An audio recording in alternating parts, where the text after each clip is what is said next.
Buenas tardes, querido teleauditorio. Otro martes más en el mundo de la salud con el doctor Everardo Ríos. El día de hoy, acatando sus amables peticiones, hablaremos sobre un tema que ya lo habían pedido anteriormente. Es el tema sobre reumatología, que es una de las enfermedades que actualmente se ha manifestado en algunas personas. Para esta ocasión tenemos de invitado al doctor César Arturo Acevedo Silva. Él es egresado de la Universidad de Guadalajara, hizo su posgrado en el Centro Médico Nacional de Occidente del Instituto Mexicano del Seguro Social, actualmente es miembro del Colegio Mexicano de Reumatología y labora en el Hospital General Regional número 1 del IMSS aquí en Chihuahua, más aparte su consulta privada. Doctor, buenas tardes. Buenas tardes. ¿Cómo está usted? ¿Cómo se siente? Muy bien, muy bien. Bien. Es un gusto estar con ustedes. Bienvenido a nuestro programa y un especial agradecimiento por aceptar nuestra invitación. ¿Qué le parece si vamos entrando en materia? Ok, bueno. Muy bien, doctor. Díganos, ¿qué es la reumatología? Bueno, la reumatología es una rama de la medicina interna que se encarga de estudiar principalmente aquellos trastornos médicos, no quirúrgicos, que van a estar afectando el aparato locomotor. Este aparato va a estar conformado entonces por hueso, articulación, músculo y tendón. Lo pueden afectar de diferentes maneras, principalmente es por una inflamación que lesiona cualquiera de estos sitios.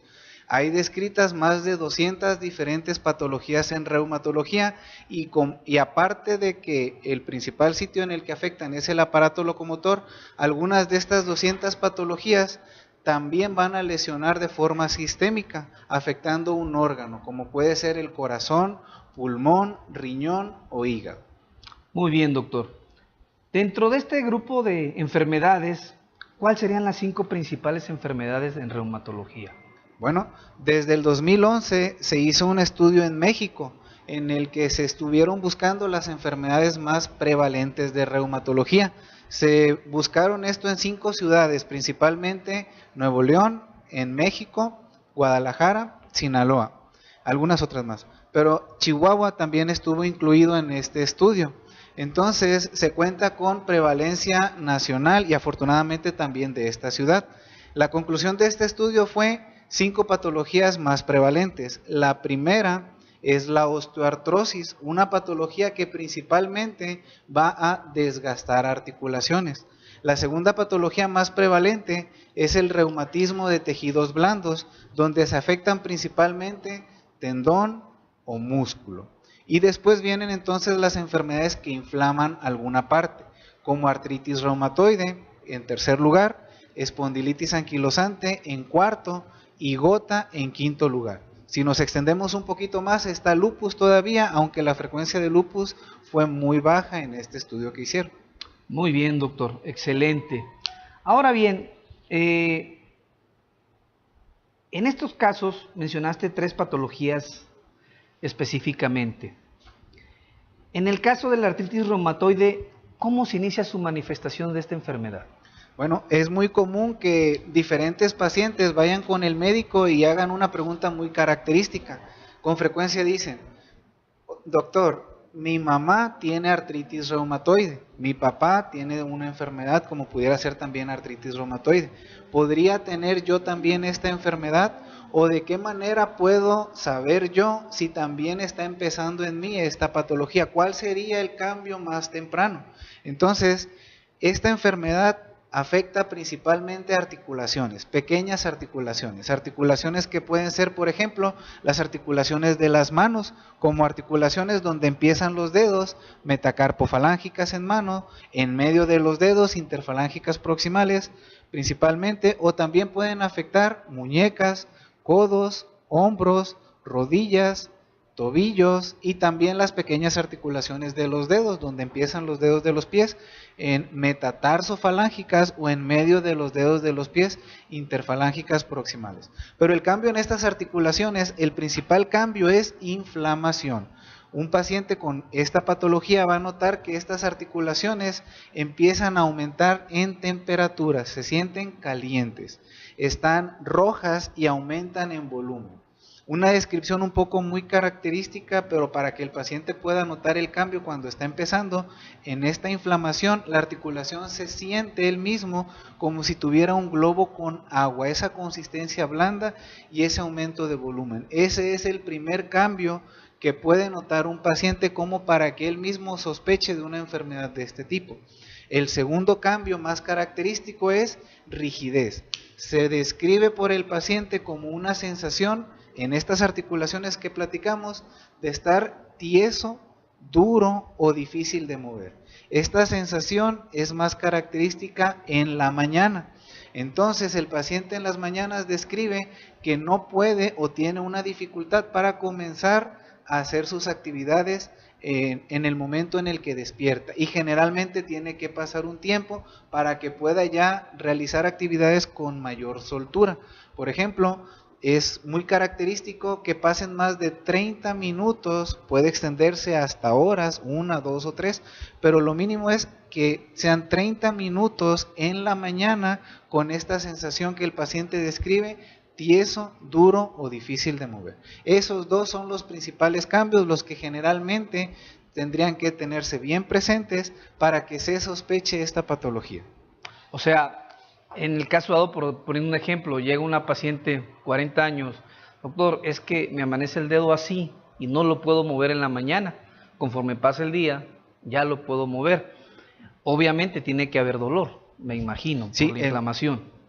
Exactamente. La inflamación va a generar dolor. Entonces, el dolor es otro hallazgo muy característico también de esta patología, pero está acompañando a la articulación inflamada. Pero dijo otra parte también muy característica, que era un rango de edad. Un rango de edad en el que también es más frecuente que se presente esta patología, artritis reumatoide, a los 40 años de edad. Es lo que está descrito en los libros. Y también el sexo femenino. Esta enfermedad es más característica de mujeres, promedio alrededor de los 40 años de edad, pero no es solamente de este sexo ni tampoco de esta edad. Es muy variable la edad y puede ser desde los 16 años de edad en adelante hasta 40, 50, y en fechas recientes la epidemiología está cambiando y ya están presentándose casos de artritis reumatoide alrededor de los 50 años de edad. Ok, qué interesante realmente, porque pues a veces nos llegan pacientes jóvenes ya con artritis reumatoide juvenil, ¿verdad? Y pues jóvenes en etapa totalmente laboral. Laboral y productiva. Y productiva, básicamente.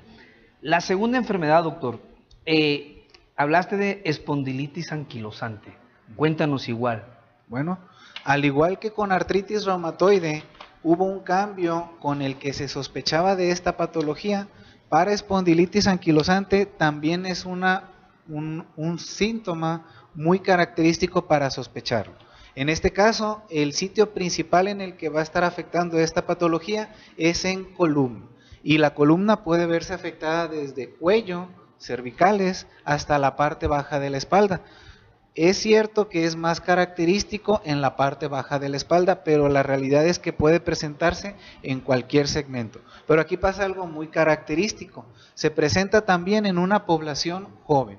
En hombres, en este caso, a diferencia de artritis reumatoide, es en hombres que tienen menos de 40 años de edad. En ellos van a tener dolor en algún segmento de la columna, pero este dolor es muy característico. Se va a presentar en algún segmento, pero este dolor va a estar aumentando en intensidad cuando descansa y va a mejorar cuando el paciente se levanta y empieza a deambular o a hacer alguna actividad. Entonces mejora con la actividad y aumenta con el reposo. Al igual que en otra patología que inflamaba, en este caso está afectándose la columna y también se está inflamando.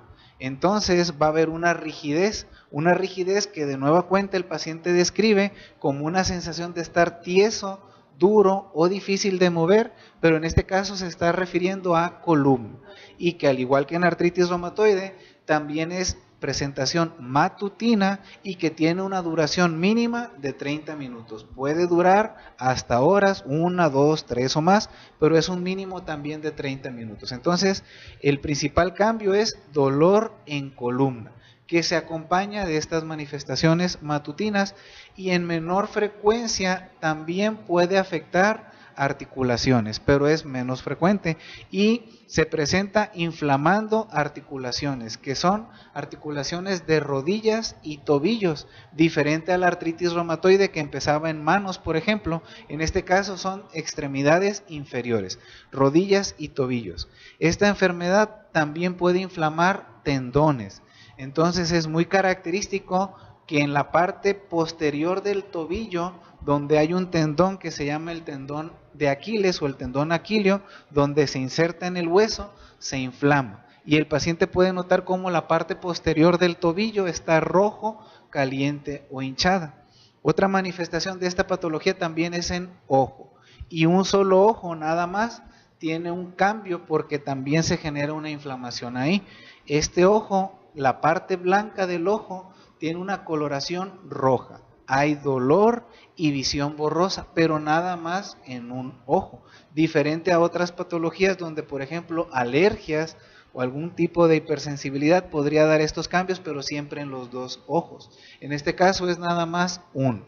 Pero de todos estos cambios que mencionamos, quizás el más común y por el que tendrían los pacientes que estar sospechando y buscando una atención serían molestias en columna, que puede ser, como platicamos, desde cuello hasta la parte baja de la espalda. Fíjate qué interesante eso que mencionas, que la patología se puede manifestar en forma ocular y que puede ser unilateral y simplemente con un ojo rojo y doloroso, ¿verdad? Que tendríamos que ahí que básicamente hacer el diagnóstico diferencial por un glaucoma, ¿verdad? Tomar la presión intraocular del ojo, pero qué interesante.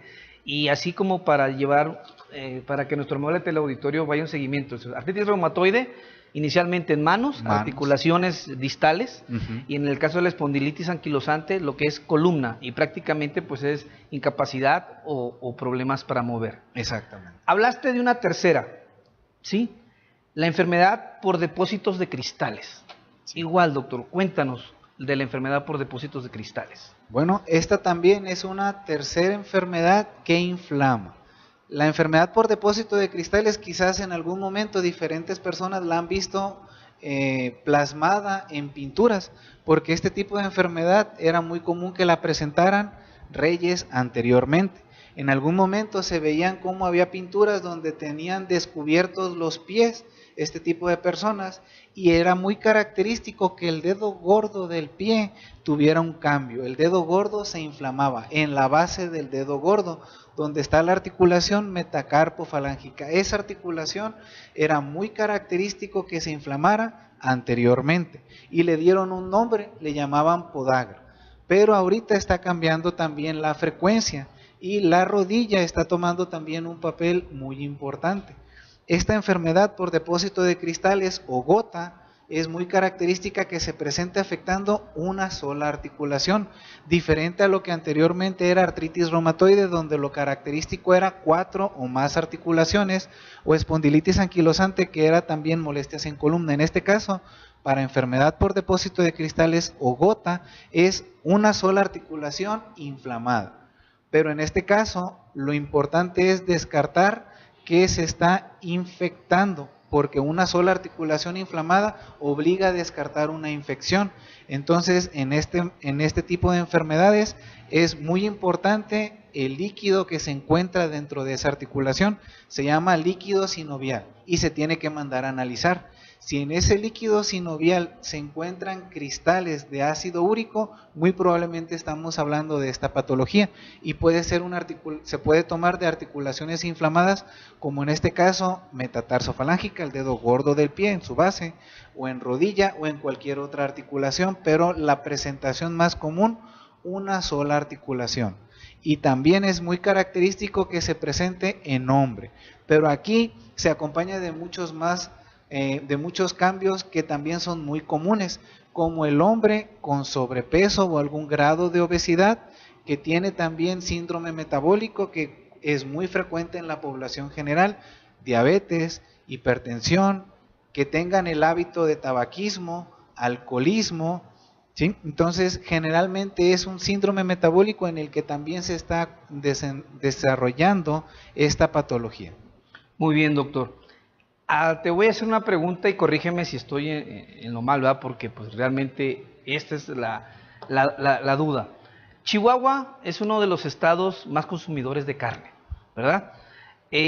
¿Tendría alguna relevancia clínica sobre el aumento del ácido úrico en el paciente el consumo de carne o es un mito?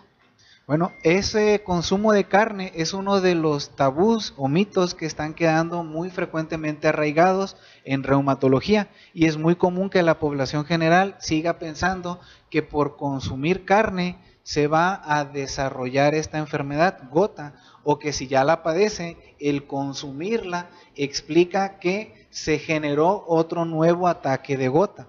La realidad es que el consumo de carne en su momento lo limitaban porque tenía purinas. Purinas es lo que queda al final del metabolismo de las proteínas. Entonces, cuando mencionaban que se limitaba la carne, era porque querían limitar las purinas. El problema es que al ser las purinas provenientes de proteínas, las proteínas se encuentran en diferentes alimentos, desde vegetales, lácteos, etcétera. Entonces, si realmente limitaran el consumo de carne pensando que no tendría que haber purinas, tendrían que limitar el resto de los alimentos, porque las proteínas están en otros más.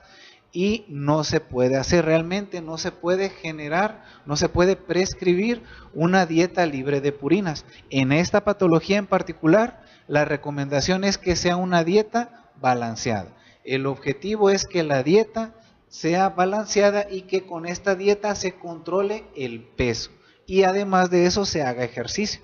Estos dos cambios son los que van a ayudar a controlar toda la parte metabólica que comúnmente están acompañando a la gota o enfermedad por depósito de cristales y en conjunto van a disminuir el ácido úrico y ese sería el principal cambio que va a evitar que se generen nuevos ataques de gota. Ahora bien, sobre el mismo tema, la prevalencia de Chihuahua en cuanto a la carne, en el caso de la cerveza o el alcohol. Bueno, el alcohol sí se ha relacionado el consumo con que se generaran nuevos ataques de gota. Este sí sería una parte que lo han relacionado con gota, pero el alcohol es en general, no hay una en particular. Entonces sería lo ideal estar limitando tanto el consumo de cerveza, algún tipo de vino, cualquier presentación o cualquier otro tipo de alcohol. Este sí se ha relacionado con que se generen nuevos ataques que recaiga la enfermedad. Muy bien, doctor. Hablaste de una cuarta enfermedad, el lupus eritematoso. En este caso sabemos que en ocasiones pues lo ideal es, y lo ideal en cualquier paciente es que sea un tratamiento, un seguimiento multidisciplinario, pero me gustaría que nos platicaras sobre el hecho de que en la mayor parte a veces la gente pues va con el dermatólogo. ¿En qué casos o también es menester, bueno, no menester, sino área de reumatología el lupus eritematoso? Bueno, lupus eritematoso es una de las enfermedades que puede tener una gran variedad de presentaciones. Puede un paciente iniciar con un cambio en piel, como es la parte más evidente, es lo que origina el motivo de la consulta generalmente con dermatología, pero aparte de eso puede tener otra presentación. Pues en piel puede tener desde una lesión roja, simula una placa o caída de cabello, o en menor frecuencia úlceras en boca. Pero esta patología es de las que más comúnmente van a estar lesionando un órgano. Entonces, al igual que los anteriores, la presentación más común es lesionando órgano. Dentro de ellos está riñón, uno de los sitios que más comúnmente se van a lesionar. Se inflama y esa inflamación hace que tenga un mal funcionamiento el riñón. Otros lugares que pueden estar lesionando también son pulmón, corazón, hígado. Entonces, en esta patología quizás sea un poco difícil dar un primer cambio o un hallazgo en el que se pudiera buscar la consulta, porque pueden ser diferentes los órganos que se lesionan, pero ese tipo de órgano lesionado es el que al final de cuentas busca una atención y ya se puede encaminar. Si solamente lesionó la piel, puede ser que esta presentación sea solamente lupus cutáneo y generalmente se queda en piel, sin el riesgo de que lesione un órgano. Pero si la presentación fue lesionar un órgano, su nombre entonces es lupus eritematoso sistémico. Y en este caso, la vigilancia es al órgano en el que se encontró el cambio. Y ahí es parte de reumatología en todo caso. Perfecto, doctor. Ahora bien, estamos en el entendido, y vuelvo a repetir, si no estoy bien me puedes corregir con mucho gusto, que tienen un antecedente de tipo genético e inmunológico. ¿Se puede presentar algún tipo de artropatía o enfermedad artrítica de otra, que no sea congénito, que sea derivado de otra patología o de otro antecedente infeccioso? No lo sé. Ok. En algún momento la infección puede comprometer una articulación y esto es una forma más de infección. Entonces, esa articulación infectada, como cualquier otra patología de este tipo, ocupa antibiótico y eso es una artritis séptica. Perfecto. Pero si mencionó una parte muy importante donde había una parte genética. La genética explica la mitad de la predisposición, el 50% de lo que contribuye a que aparezca este tipo de patologías. El resto lo han relacionado con algún estímulo ambiental o algún hábito como el tabaquismo. De los estímulos ambientales lo relacionaron en su momento con trabajadores que estaban expuestos al sílice o al asbesto. Y de los hábitos, el tabaquismo es uno de los más importantes y también están las infecciones. Hay algunas patologías de reumatología que se manifestaron plenamente con una infección. Tenían la predisposición genética, tenían el hábito, pero en algún momento ocurrió la infección y ya tuvo toda la manifestación de signos y síntomas y aparte los hallazgos en laboratorio como para terminar de darle el nombre. Y las infecciones que pueden estar ocurriendo en este caso son dos las más relacionadas aquí. Una de ellas es del tracto gastrointestinal, se manifiestan por diarrea generalmente, y la otra es en piezas dentales, generalmente o es una carie dental o es una gingivitis, donde hay una bacteria muy característica de estas gingivitis que están predisponiendo a enfermedades de reumatología en conjunto. Predisposición genética, estímulo ambiental, algún hábito y alguna infección. Todos estos cambios fueron los que contribuyeron para que terminara de manifestarse la enfermedad, porque hay pacientes que no tienen el hábito o que no tuvieron la infección y solamente la parte genética por sí sola no explica plenamente la patología. Muy bien, doctor. Ahora bien, ¿existe algún estudio de laboratorio que pueda resultar positivo y al igual el decir, usted está padeciendo una enfermedad reumática? Bueno, con mucha frecuencia llegan pacientes a la consulta donde muestran un laboratorio y al procesar este laboratorio dicen, doctor, tengo este laboratorio positivo, entonces ya tengo artritis reumatoide, o tengo este laboratorio positivo, ya tengo una enfermedad de reumatología. Bueno, lo primero sería comentar que siempre el laboratorio va en relación al contexto clínico, siempre tiene que haber un cambio inicial por el que se solicitaron estos laboratorios, siempre hubo un primer signo, un primer síntoma, que como estuvimos platicando aquí, artritis reumatoide ya lo hablamos, espondilitis anquilosantes o GOT. Entonces, un laboratorio sin contexto clínico no sería la traducción de una enfermedad. Un laboratorio sin molestias, para fines prácticos, no es la traducción de tener artritis reumatoide.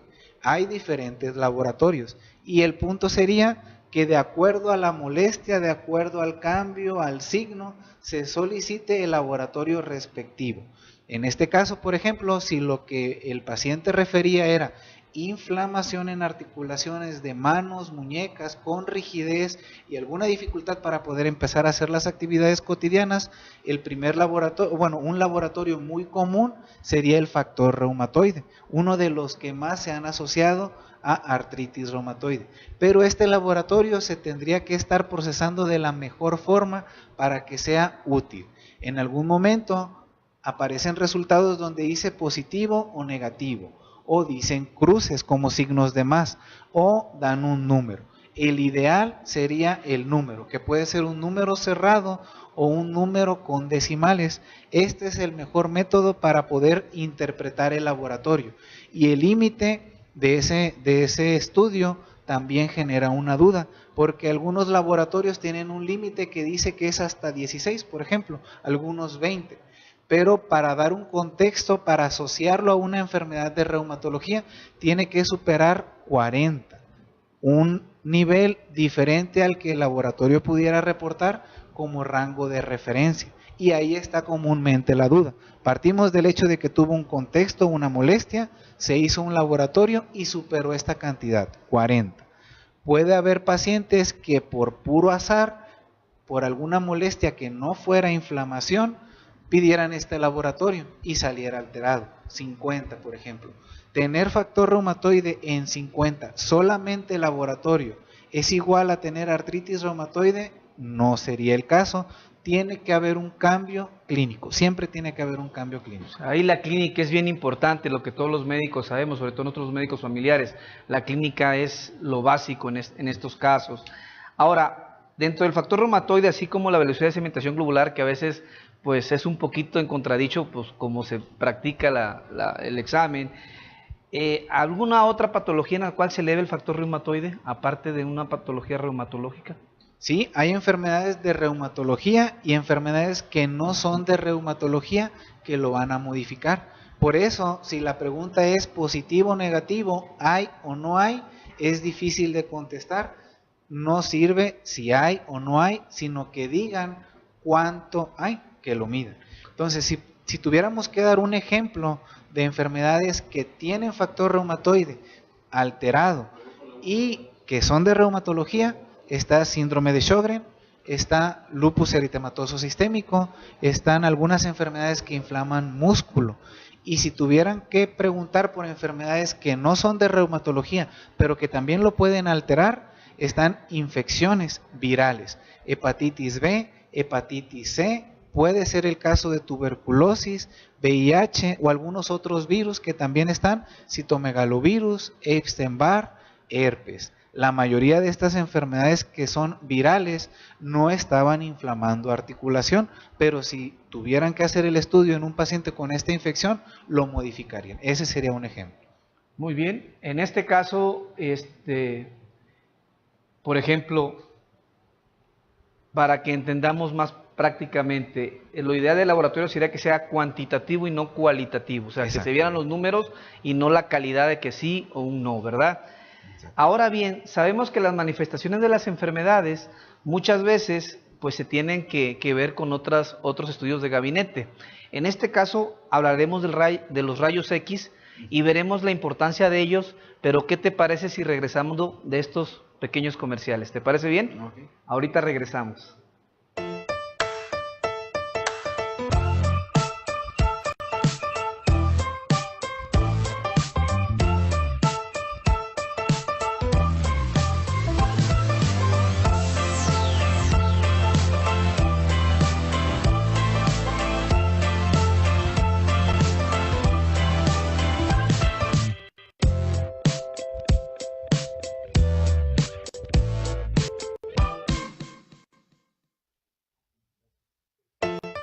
Presenta.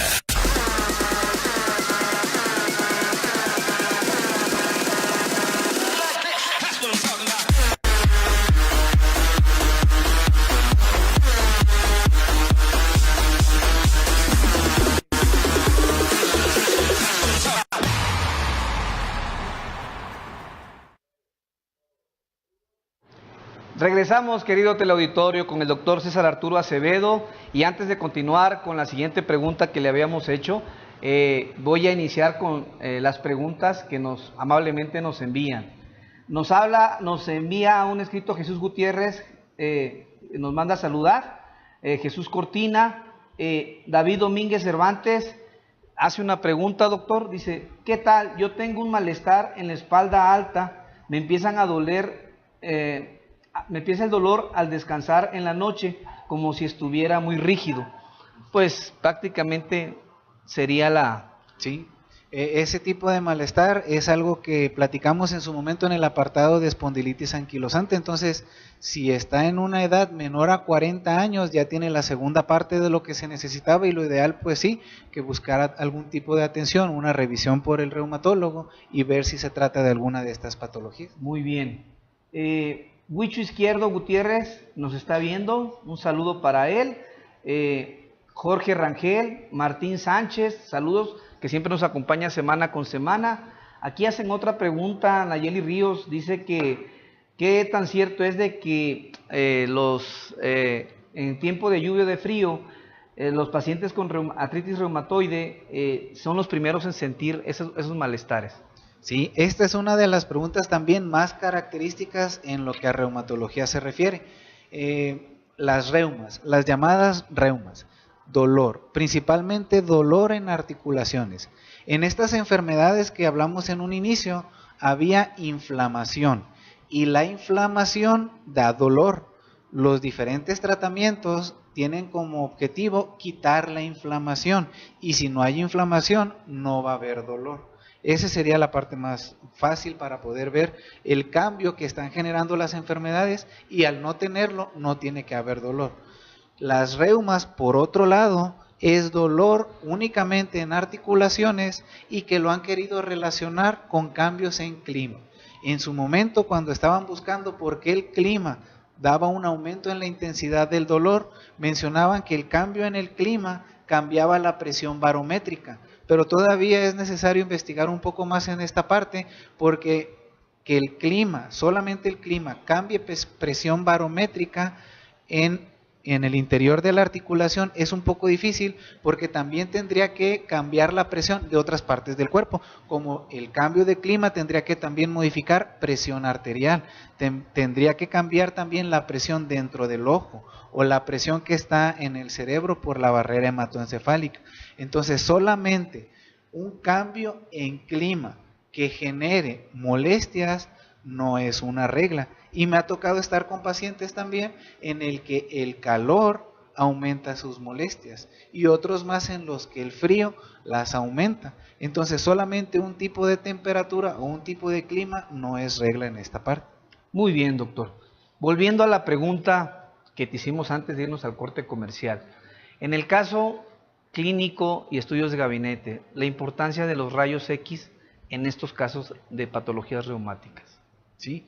Los rayos X son un estudio muy útil, es de los más utilizados, y lo ideal es que cuando se está buscando el nombre de una enfermedad se utilicen, porque son los más accesibles. Entonces, si la molestia que predominaba era inflamación en articulaciones, lo ideal es que tendríamos que estar buscando los cambios que genera esta inflamación, que es se llama erosión.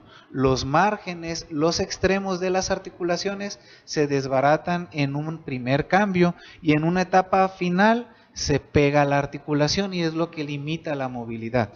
Entonces, si es una etapa muy temprana, sí se tienen que tomar los cambios que se buscan en artritis reumatoide, apoyan mucho, y si los cambios se están buscando en otras enfermedades como espondilitis anquilosante, columna sería el sitio donde se tendrían que buscar también cambios en este sitio, y en cadera en la parte posterior, una articulación que se llama sacroiliaca, y que es el sitio que también se inflama y se lesiona en esta segunda patología, espondilitis anquilosante, y la lesión, al igual que en la otra, es erosión, es el efecto de la inflamación que se puede revisar en los rayos X.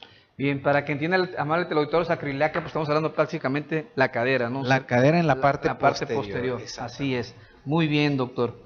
Ahora, vamos a hablar un poco sobre los medicamentos utilizados en reumatología. Sabemos que también hay tabúes y hay mitos. ¿Qué nos puedes decir al respecto, doctor? Bueno, los medicamentos de reumatología se pueden clasificar en dos grupos. Para fines prácticos los llaman con un acrónimo. El acrónimo es FARMES, significa fármacos modificadores, fármacos antirreumáticos modificadores de la enfermedad, y ese acrónimo que les dan se llama FARMES. Estos medicamentos se dividen: FARMES sintéticos y FARMES biológicos. La mayoría de los pacientes van a ubicar a los fármacos sintéticos porque tienen una presentación vía oral. Son generalmente pastillas y se están prescribiendo con algún tipo de periodicidad o frecuencia. Y la mayoría de los pacientes van a ubicar a los fármacos biológicos porque tienen una presentación inyectada. Se inyectan subcutáneo en una forma muy similar a una vacuna, no son vacunas, o se inyectan por la vena, con frecuencias que varían desde cada semana, cada 15 días, cada mes, 2 meses o hasta 6 meses. Entonces, para fines prácticos, estos serían los dos grupos de medicamentos en reumatología que se clasifican con este acrónimo en conjunto, pero uno tiene presentación en pastilla y otro presentación inyectada, con los cuidados que requiere este tipo de presentación inyectada, porque son medicamentos muy sensibles al cambio de temperatura, ¿sí?, que se tienen que transportar en algún medio donde no les afecte el calor, y también se tienen que estar resguardando en el domicilio del paciente donde no les afecte el calor, generalmente en refrigeración. Muy bien. En el caso dado, sabemos que iniciamos con medicamentos de los llamados esteroides, ¿verdad? Y también tenemos medicamentos que le llaman biológicos.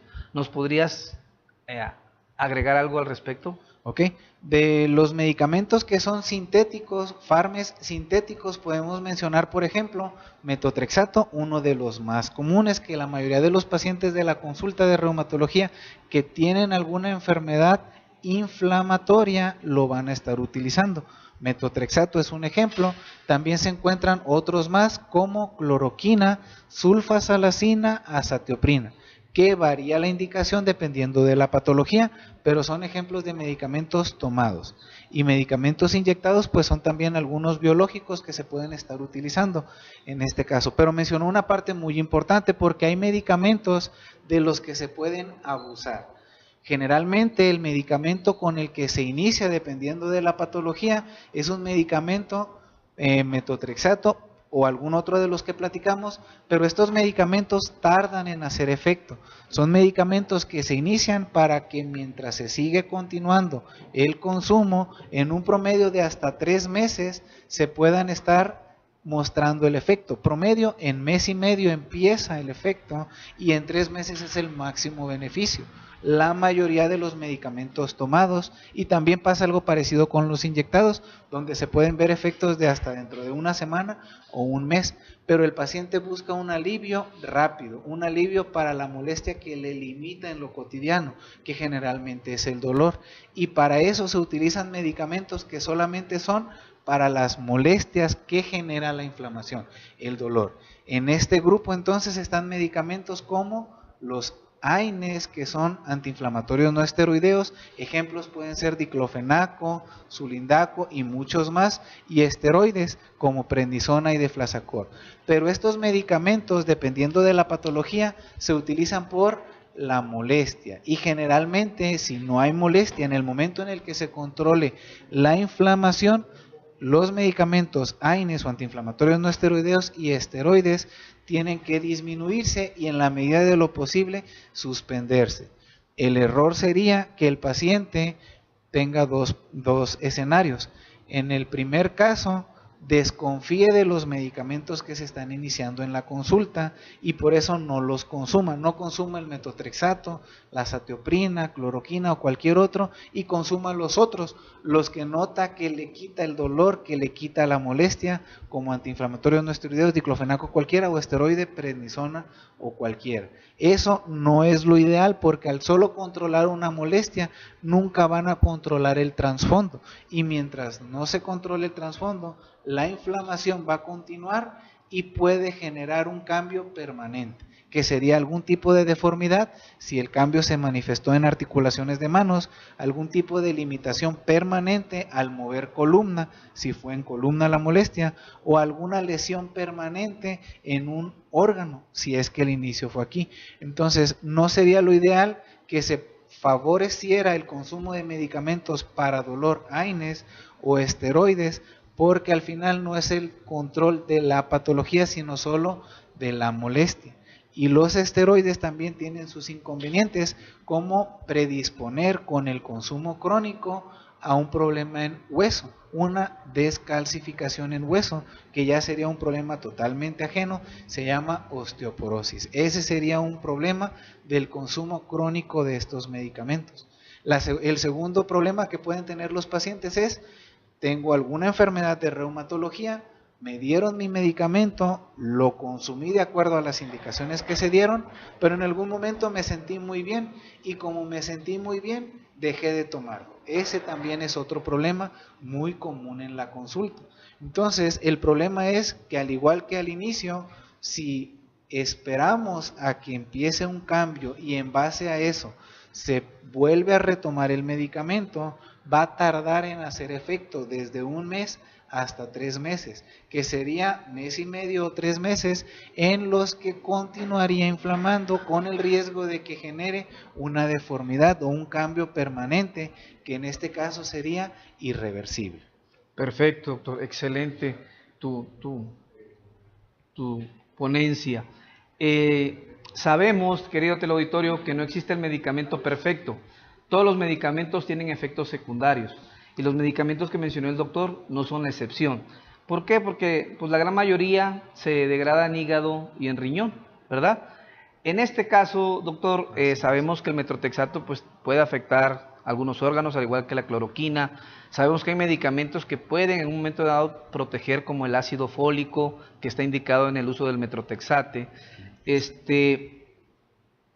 En ese aspecto, sabemos que el medicamento de este tipo de pacientes pues, es para toda la vida, definitivamente.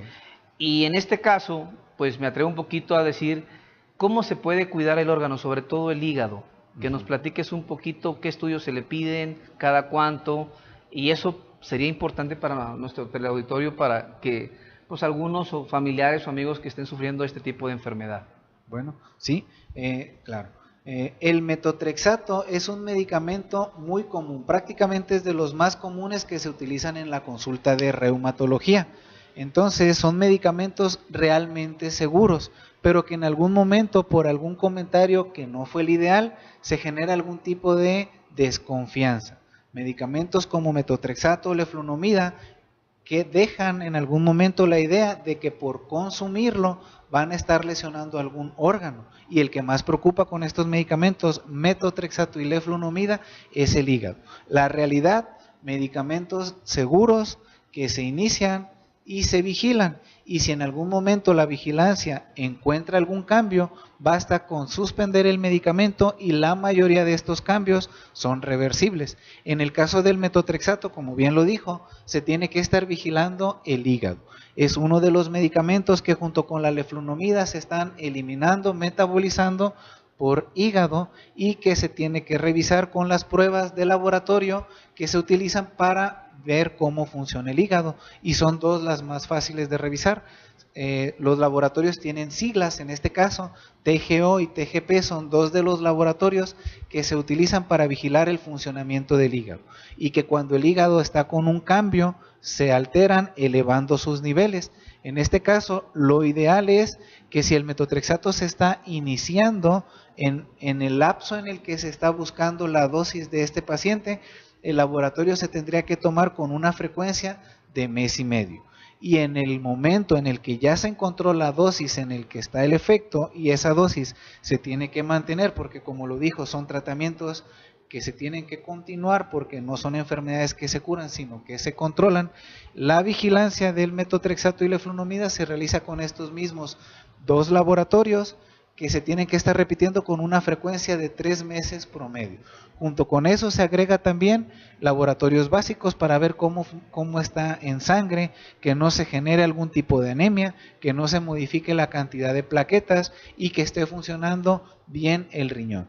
Pero esto, en esta parte del riñón, es porque si hay un mal funcionamiento por cualquier otra situación, como por ejemplo, no es regla que nada más tengan artritis reumatoide, podrían tener artritis reumatoide y diabetes, y la diabetes tiene su propio riesgo de lesionar riñón, y si lo lesiona, el medicamento se acumula y puede generar algún problema, pero no porque el metotrexato lo lesionó, sino porque no se eliminó de la forma correcta. Otro medicamento que también con mucha frecuencia da un algún grado de desconfianza es cloroquina. Y la cloroquina tiene un estigma muy característico en ojo, donde predispone, está la idea de que predispone alguna lesión en retina. La realidad es que la cloroquina tiene que tomarse en una dosis doble a la que generalmente se está dando en la consulta, 2 tabletas, y generalmente se deja en una tableta. 2 tabletas durante 5 años, y al término de esos 5 años es donde es la frecuencia más alta de una lesión en ojo, retina. Entonces, si solamente fue un inicio y a la semana ya tiene un cambio, muy probablemente no se trata de efecto de este medicamento. ¿Sí? Muy bien, doctor. Si me lo permites, me están llegando más preguntas y más saludos de nuestro auditorio. Muy amable al profesor Jesús Gutiérrez por sus palabras, ¿verdad? Asimismo, Huicho nos está saludando desde aquí, desde Chihuahua. Jorge Rangel desde Coatzacoalcos, Veracruz. Michael Burns y Angélica Valerio desde Kansas City nos mandan a saludar. Muchas gracias. Felicidades al doctor, a tu persona, que muy buena plática y muy entendible. Pues básicamente son saludos. Gloria Elena también nos manda a saludar. Servando, que también nos acompaña semana con semana, un saludo para Servando. Él es paciente mío y actualmente pues amigo, ¿va? Que es lo ideal que formemos esa simbiosis entre paciente y médico. Susana Valerio, Olivia Gutiérrez, bueno, infinidad y gracias.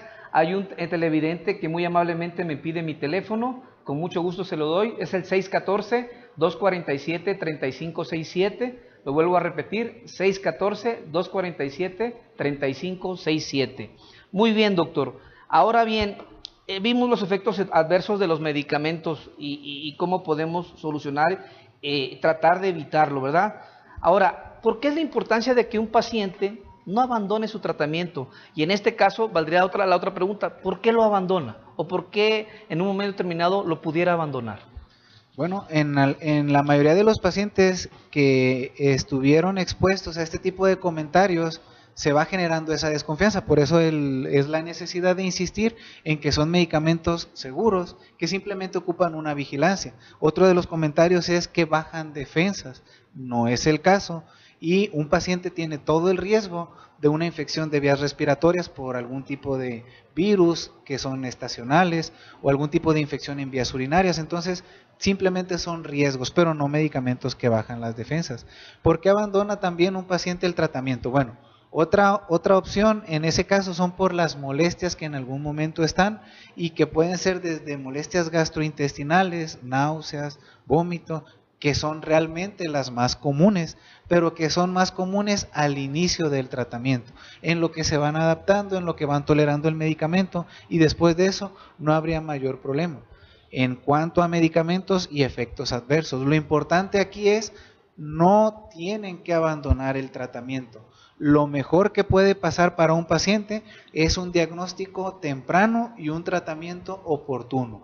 El mejor escenario es un paciente que se diagnostica en meses, porque la mayoría de estas enfermedades tienen un tratamiento que si controlan el trasfondo, si controlan la inflamación, el cambio que estaban generando es reversible y de esta forma se evita una deformidad o una secuela. Entonces, lo mejor que puede pasar es que si ya hicieron un diagnóstico temprano, el tratamiento no se suspenda. Y si en algún momento está la desconfianza por sentirse bien, no es lo ideal también porque se exponen a una recaída. El peor escenario es el de un paciente que se diagnostica por alguna situación quizás ajena al médico o ajena al paciente, pero que se diagnostica de forma tardía, en el momento en el que ya hay un cambio, una deformidad o un órgano lesionado, y en ese momento ya no son susceptibles de remitir, de corregir o quitarse. En ese caso, el tratamiento tiene como objetivo evitar un nuevo cambio, otra deformidad o algún otro órgano que se lesiona, pero el cambio que se genera es permanente. Entonces, por eso es la importancia de no suspender tratamiento. ¿Sí? Muy bien, doctor. La siguiente pregunta, pues probablemente suene un poquito álgida, pero creo que es obligada. El pronóstico para la vida y la función de un paciente con enfermedad reumatoide. Bueno, El pronóstico lo tendríamos que dividir en dos partes. Hay un pronóstico funcional, esto es, qué tanto me va a repercutir en mi actividad cotidiana, en mis actividades de casa, trabajo, familia o deporte, y otro pronóstico que es para la vida, mortalidad. Si son enfermedades, la duda está en si son enfermedades que puedan dar algún grado de mortalidad o no. Entonces, en la parte funcional es una de las más importantes, porque qué tanto va a limitar en la actividad cotidiana, en la parte funcional, depende de que el tratamiento sea oportuno junto con el diagnóstico correcto, pero que el tratamiento sea oportuno. Y si es este el caso, no tiene que repercutir tanto en la parte funcional, diferente a si es un paciente que ya tiene algún grado de deformidad o limitación funcional. Esto se puede entender como dificultad para poder mover alguna articulación, mano, muñeca, codo, hombro. Ese cambio es permanente y ya repercutió en la capacidad funcional del paciente. La segunda parte sería en la parte de mortalidad. La mayoría de las enfermedades tienen un sitio característico como es articulación o columna. Menos comúnmente, lupus en este caso lastima un órgano.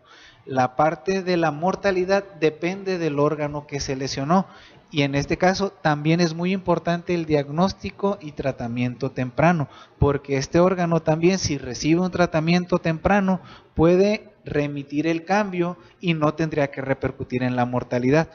Pero también es importante considerar que sí, son enfermedades que el principal sitio era una articulación o columna, pero que también tienen un componente en órgano, donde al lesionarlo generan una mortalidad. Entonces, reumatología no solamente es articulación y se acabó, sí pueden dar algún grado de mortalidad, y esto va a generar entonces un pronóstico malo dependiendo del órgano que se lesionó. Muy bien, doctor. Tenemos entendido que pues es una enfermedad crónica que avanza y que se puede controlar, básicamente lo acabas de decir. En este caso, ¿existirá cómo prevenirla o cómo prevenir su avance? Bueno, aquí serían entonces dos partes. Prevenir una enfermedad de las que estuvimos mencionando, artritis reumatoide, espondilitis anquilosante o lupus, no hay forma de prevenir que se generen este tipo de patologías. Partimos, como hablamos al principio, de que hay una parte genética, una parte ambiental, otra infecciosa y algún hábito que en conjunto la generan. Entonces, la parte genética no se puede prevenir y al final es una predisposición que en algún momento algún paciente puede tener. Entonces, prevenirla no es una parte que ahorita se tenga disponible, muy probablemente a lo mejor en el futuro ya se pueda desarrollar algún tipo de tratamiento preventivo. Hasta ahorita no hay un tratamiento en esta área. Y para prevenir el avance, lo mejor es no abandonar tratamiento. Esa es la parte más importante. Si en algún momento algún tratamiento de los que se prescribieron en la consulta de reumatología generaron alguna molestia, lo ideal es que el paciente externe esta molestia, alguna parte, náusea, vómito, etcétera, que la externe con su médico tratante y que busquen alguna otra alternativa, porque la realidad es que hay muchos tratamientos para poder estar buscando cuál es el ideal para este paciente y que no le dé alguna molestia por la que en su momento esté aquejándose. Entonces, si en algún momento está la molestia, sí es ideal que la externe en vez de abandonar algún tratamiento. Y obviamente, ¿verdad? Lo que siempre se comenta, el control del peso, el control de la dieta, el no tabaquismo, el no alcoholismo, pues también va a ayudar mucho a beneficiar al paciente a controlar y a tratar de prevenir pues los efectos secundarios de la misma enfermedad. Doctor, sabemos que el tiempo nos come. Sé que tienes tu consultorio. Me gustaría que nos dieras tus datos, dónde te pueden ubicar, teléfonos. Ok, sí. En este momento están apareciendo en pantalla. La dirección se encuentra en la calle Ojinaga, ahí lo pueden ver, es en el edificio que se llama Magna Médica, enfrente de la clínica del centro. Ahí también están apareciendo los teléfonos del consultorio. Cualquier duda o cualquier molestia que pudieran estar aquejándose en algún momento, con todo gusto ahí los puedo recibir en el consultorio. Doctor, ¿algo más que desees agregar a tu ponencia, tu excelente ponencia?